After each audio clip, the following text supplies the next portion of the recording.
कांग्रेस की यूपीए सरकार में अग्निपथ के लिए की गई थी सिफारिश, लेकिन पूर्व की सरकारों ने नहीं दिखाया साहस।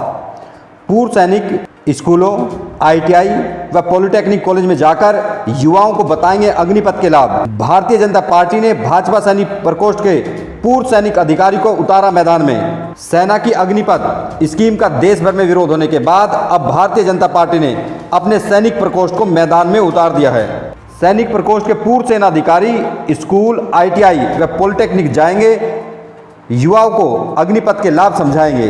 इसी कड़ी में शुक्रवार को रेवाड़ी के बीजेपी कार्यालय में पूर्व सैनिक प्रकोष्ठ की ओर से रिटायर्ड कर्नल सतपाल राघव के नेतृत्व में भाजपा कार्यकर्ताओं से बैठक के बाद प्रेस वार्ता का आयोजन किया गया। कर्नल राघव ने अग्निपथ के लाभ गिनाते हुए कहा कि अग्निपथ योजना सेना को हाईटेक व युवा बनाने का काम करेगी। उन्होंने कहा कि कांग्रेस हर मुद्दे पर देश के लोगों को गुमराह करने का काम करती है, जबकि यूपीए सरकार में ही नरेश चंद्रा टास्क फोर्स की ओर से अग्निपथ योजना की सिफारिश की गई थी, लेकिन पूर्व की सरकारों ने यह एहसास नहीं दिखाया। भारतीय जनता पार्टी की मोदी सरकार ने देश के हित में अग्निपथ को लागू किया है। अब आपको रिटायर्ड कर्नल सतपाल राघव व अन्य पूर्व सैनिक अधिकारियों से सुनाते हैं आखिर अग्निपथ योजना को लेकर उन्होंने क्या कहा, आखिर किस तरह से ये देश व युवाओं के हित में होगी। क्या विषय था, किस विषय को लेकर प्रेस कॉन्फ्रेंस सुनाई? देखिए, आज जो भारत सरकार की अग्निपथ योजना जो सरकार चला रही है, उसमें अग्निवीरों की भर्तियां जो होंगी, उस विषय में कुछ विपक्षी दलों द्वारा धार्मिक समस्याएं फैला रहे हैं और उसके निमित्त भारतीय जनता पार्टी ने एक निश्चय किया है कि लोगों के बीच में जाकर के और अपनी ये बातें रखें, समाधान कोई पूछे उनका सॉल्यूशन बताएं। इस प्रकार की सभी पूरे प्रदेश में योजना है। उसी के निमित्त आज कर्नल राघव जी और इनकी टीम यहाँ हमारे बीच आई हुई हैं। इसी निमित्त सभी कार्यकर्ता, युवा साथी आए हुए हैं। तो जो भी आपने प्रश्न करने हैं, मैं निवेदन करूंगा कर्नल साहब से, वो आपके प्रश्नों के उत्तर देंगे। जी कर्नल साहब, पहले तो यही बताएं कि अग्निपथ का युवाओं के किस तरह से हित में होगी। देखिए, सबसे पहले मैं आपको बताना चाहता हूँ, ये एक रिक्रूटमेंट रिफॉर्म्स हैं। ये रिफॉर्म्स इसलिए आवश्यकता है कि हमें young profile, young youth commanding officer और जो जवान लड़ने के लिए वो चाहिए, नंबर 1। नंबर 2, आज टेक्नोलॉजी का बहुत बड़ा मुद्दा है। जो हमारे दुश्मन देश हैं, चाइना, उनकी जो टेक्नोलॉजी हमारे से बहुत आगे है। इस स्कीम के जरिए से हम युवाओं को जो आईटीआई क्वालिफाइड है, डिप्लोमा होल्डर हैं, टेक्नोलॉजी को कवर करेंगे। और जो एज है 17 से 21 की जो एज है, उसमें यूथ प्रोफाइल होगा। तीसरी बात, ये स्कीम बहुत कारगर स्कीम है और इसको जो है, जो पुरानी गवर्नमेंट्स हैं उनके टाइम में सुप्रीम कमेटी जो है वो नियुक्त हुई थी, उनकी रिकमेंडेशन थी, और इस गवर्नमेंट ने अपना बड़ा दिल दिखा के जो उसकी रिकमेंडेशन थी, जो ग्रुप ऑफ मिनिस्टर ने भी एंडोर्स की थी, और उसके अलावा नरेश चंद्रा टास्क फोर्स जो भी यूपीए की गवर्नमेंट थी, उसकी भी जो रिकमेंडेशन है उसको इम्प्लीमेंट किया है। इसमें कोई नया नहीं है। और मैं ये जानना चाहता हूँ कि इससे जॉइंटनेस बढ़ेगी। जो हमारे एडवर्सरी हैं, जो हमारे दुश्मन देश हैं, उन्होंने ऑलरेडी थिएटराइजेशन कर रखा है, जॉइंटनेस आर्मी, नेवी, एयरफोर्स की कर रखी है।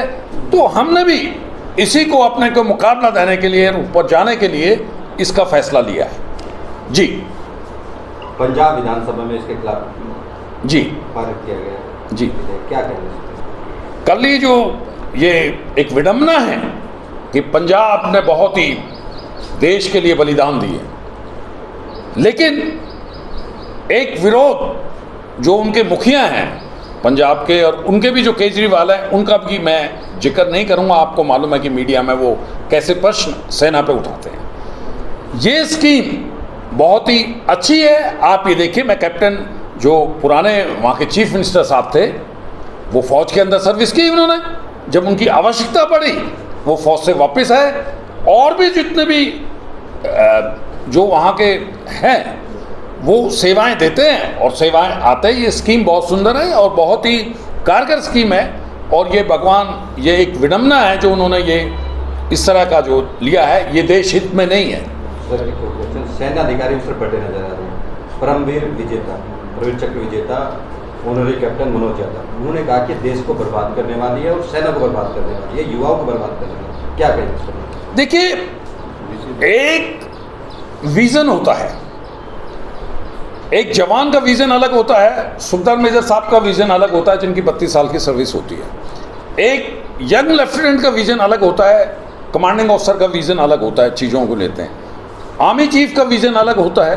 तो एक विजनरी है कि उस टाइम पे एक बच्चे की जो सोच होती है वो आप समझ सकते हो क्या होती है, जो एक पिताजी की सोच होती है वो क्या होती है, एक उसी में ग्रैंडफादर जो बाबा होते हैं उनका एक सामाजिक और एक बड़ी सोच होती है। तो यंग ऑफिसर्स उसको लिमिटेड स्कोप में देखेंगे, लेकिन जो ओवरऑल कंट्री के सामने है इसमें कोई छिपा नहीं है। आज वर्ल्ड की जो आर्मी है, हमारे दुश्मन है, वो इसको फॉलो कर रहे हैं। तो हमारे को ये आवश्यकता है। आप ये देखिए कि आज जो एवरेज प्रोफाइल है वर्ल्ड के अंदर, संसार के अंदर, हमारी सबसे ज़्यादा है 32 साल की। हमारा जो दूसरी बात और मैं ऐड करना चाहता हूँ, T to tail ratio. T to tail ratio मैं सिंपल शब्दों में समझाऊँ कि हमारे दांत खाने के ज़्यादा होना चाहिए, क्योंकि पूंछ को तो हम खींच के लेके जाते हैं, वो भी हमारी बहुत ज़्यादा है, उसको भी हमने इसमें कम किया है। तो इसको एक fit army, smart army, effective army, lean and smart army का ये उद्देश्य है। इस तरीके से इसको लिया जाएगा। जी सर, ये माना जाए कि पहले भी जो भर्ती हो रही थी वो भी सही तरीके से थी, उसमें ऐसा कुछ नहीं था, सभी को रोजगार मिलता था, लेकिन इसमें आधे युवाओं को मिलेगा, आधे को नहीं मिलेगा, क्या है सर? जी देखिए, इस स्कीम को मैं पीछे दोहराऊँ आपको। 62 के अंदर जब हमारा ऑपरेशन हुआ था 1962 चाइना के साथ, तो बड़ी आवश्यकता पड़ी थी, जवानों की भी बहुत ज़्यादा आवश्यकता पड़ी और अफसरों की भी पड़ी।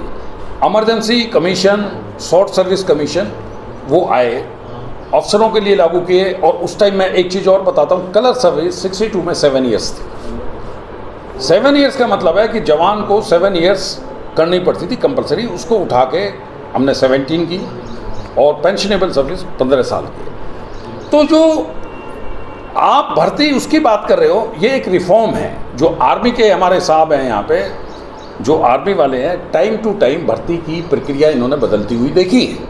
पहले हम ऐसे गांव से लिए लड़के भर्ती कराया और उसको हमने कर दिया। आज आप देखते हैं युवाएं सुबह सुबह रोड पे दौड़ते हैं, कोचिंग सेंटर है, रिटर्न टेस्ट है, एक ये प्रक्रिया है, एक ज़रूरत है, ये एक आवश्यकता है। आज जो देश हित के लिए जो आवश्यकता है वो इस एज प्रोफाइल के लिए की आवश्यकता है, इसलिए। और दूसरी अपॉर्चुनिटी ये है, उससे आर्मी को क्रीम मिलेगी। 100 बच्चे आए, 25 लेने हैं, वो अच्छा परफॉर्म करेंगे, वो उनकी एक लालसा होगी, उनका एक दिल होगा उसके लिए। उसके कुछ बच्चे ऐसे होते हैं कि हम 4 साल के बाद हायर एजुकेशन करेंगे, 4 साल वहाँ फौज का ट्रेनिंग ले लिया। मैं एक चीज़ और बताऊँ, विश्व के अंदर यूएस सबसे हाईली डेवलप्ड कंट्री है। आप मीडिया से हैं, गूगल कीजिए, मुझे प्रेसिडेंट कितने आर्मी में सर्विस दी है, वो आर्मी में गए शॉर्ट टाइम, वहाँ छोड़ के आए इजराइल। वहाँ के जो जितने भी प्राइम मिनिस्टर हैं वो वही पैटर्न है उनका। तो ये एक जज्बा जो जिस चीज़ का एंटरप्रेन्योर बनना चाहता है, हायर स्टडीज़ करना चाहता है, फौज के बारे में हो सकता है कि वो परसों दोबारा से वो अपना साइंस करे, then he become a doctor, then he become a engineer.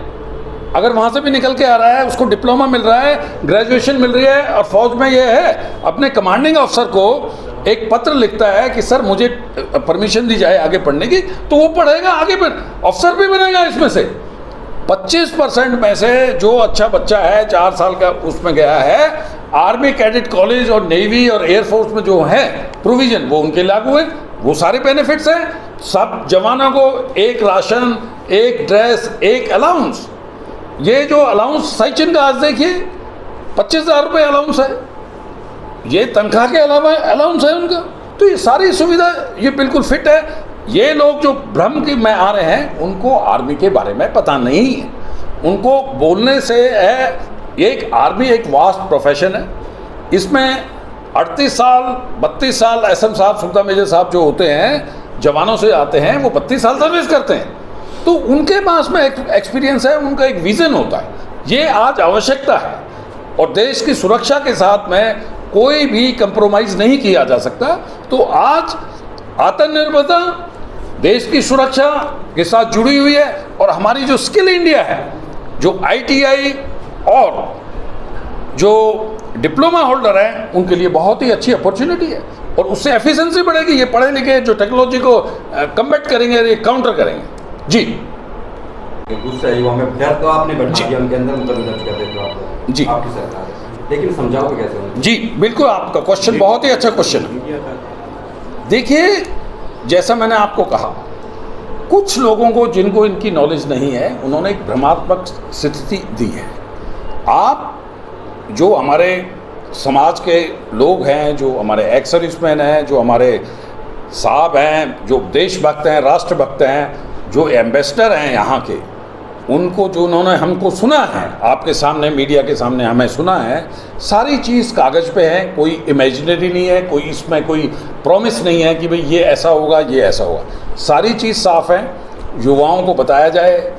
जहाँ पे भी कोचिंग सेंटर है, जहाँ पे वो कोशिश कर रहे हैं, जो 10th में बच्चे पढ़ रहे हैं, जो 12th में आर्मी की तरफ आते हैं, उनका रुझान है, उनको समझाया जाए कि इस पॉलिसी ये सबसे। एक बच्चा मैं एग्जांपल दे रहा हूँ, 10th के बाद में उसके पास पैसे नहीं है, कुछ भी स्थिति के मुताबिक फौज में आएगा, उसके लिए आप ऑप्शन देखिए। आप मुझे बताइए 10th के बाद में कोई कॉर्पोरेट वर्ल्ड या कोई दूसरा कोई ऐसा अपॉर्चुनिटी देता हो तो आप मुझे बताइए।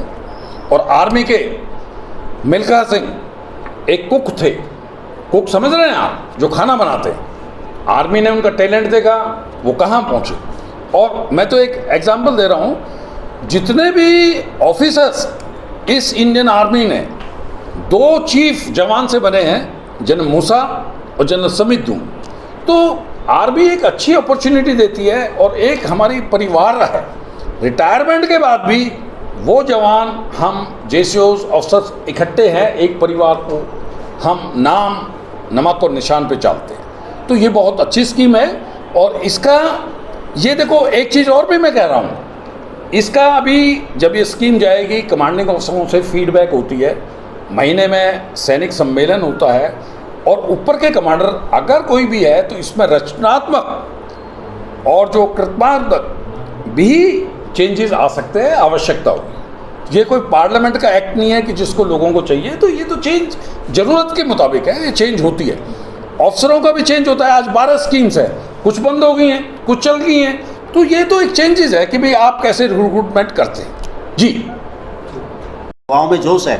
ये कुछ लोग जो हैं गुमराह कर रहे हैं, वो गलत अफवाहें फैला रहे हैं, लेकिन युवा सभी के सभी जो समझते हैं, इसके लिए बहुत ही उत्साह के साथ अप्लाई कर रहे हैं। और हमने देखा है, अभी हमने एयरफोर्स की एंट्री में देखा है कि 5,000 वैकेंसियों के 1 लाख से ज़्यादा एप्लीकेशन जा चुकी हैं।